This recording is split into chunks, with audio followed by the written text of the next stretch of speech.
যেই দিন বাপ মরে সেই দিন রাতেও সন্তান যাই কান্দাকাটি করুক, রাত হইলেও ভাত ঠিকই খায়।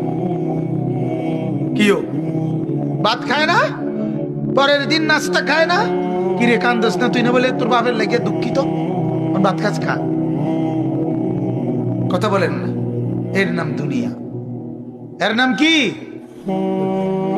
ধোকা। এটা ধোকা, এটা ধোকা, এটা ধোকা। হিসাব কেবল খানার, হিসাব কেবল বাবার ওয়াদা পালন করে নাই, বাবার ওসিয়ত পূরণ করে নাই, বাবার ঋণ আদায় করতে রাজি না, বাবার ওয়ারিসের সম্পত্তি, এই বাবার মৃত্যুর কারণে বোন সম্পত্তি পাবে, এটা দেয় না। এটি সব বাধ্য। গরু জব করে ভাত খাবো, খানা বাপের লেগে খানা উদ্দা নামে না বাপের খানা, কিন্তু সবার পেটে পেটে খানা, ভাত তরকারি। কেন? কেন এটা আগে হবে? এটা আগে হবে কেন? ওয়ারিসের বন্টন হবে আগে।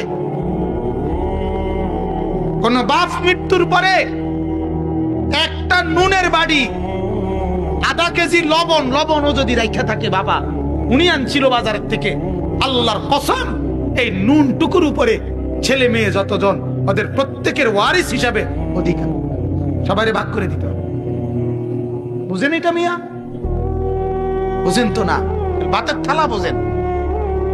ওয়ারিস শুধু জমির উপরে হয় না, বাবার স্থাবর অস্থাবর সবকিছুর উপরে ওয়ারিস। একটা নুনের বাড়ির উপরে ওয়ারিস। আমরা এটা পালন করি? কথা বলেন না কেন?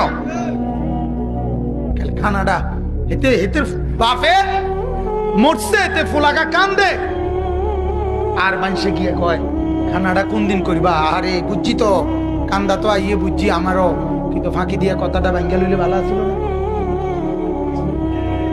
হ্যাঁ, খানাডা কোন দিন করিবা? আরে বুঝছি, বুঝছি নামনি ডাকাত, তুই তো বাতে না টুয়াইতে আস,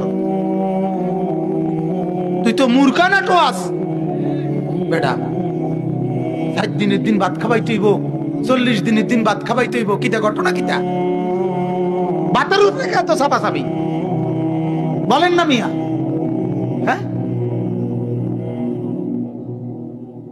এটা এটা এটা আজ যে বেঙ্গেল এটা জানাজার মাঠে কইয়া নাও খানাটা কোন দিন করবা। হ্যাঁ, খানার রূপে কোনো ওষুধ নেই, খানাটাই বড় ওষুধ। ওষুধ খাইলে খাইলাম, না খাইলে নাই, ভাত খাওয়াইলাম। আল্লাহ আমাদেরকে মাফ করে দেন। আমার বাপ, আমরা কবর প্রতিনিয়ত ভুলে যাই। আল্লাহ নবী সাল্লাল্লাহু আলাইহি ওয়াসাল্লাম বলেন, ও উম্মত, তুমি নিজে যে আমলটুকু পাঠাইছো এটাই তোমার বড় পুঁজি। এটা বড় পুঁজি। মত দেখো না কি পাঠাইছো তুমি। আমি যাওয়ার আগেই তো আমার কবরের বিছনা, কবরের সামানা পাঠানো উচিত, ঠিক কিনা বলেন? আল্লাহ আমাদেরকে বুঝার তৌফিক দান করুন।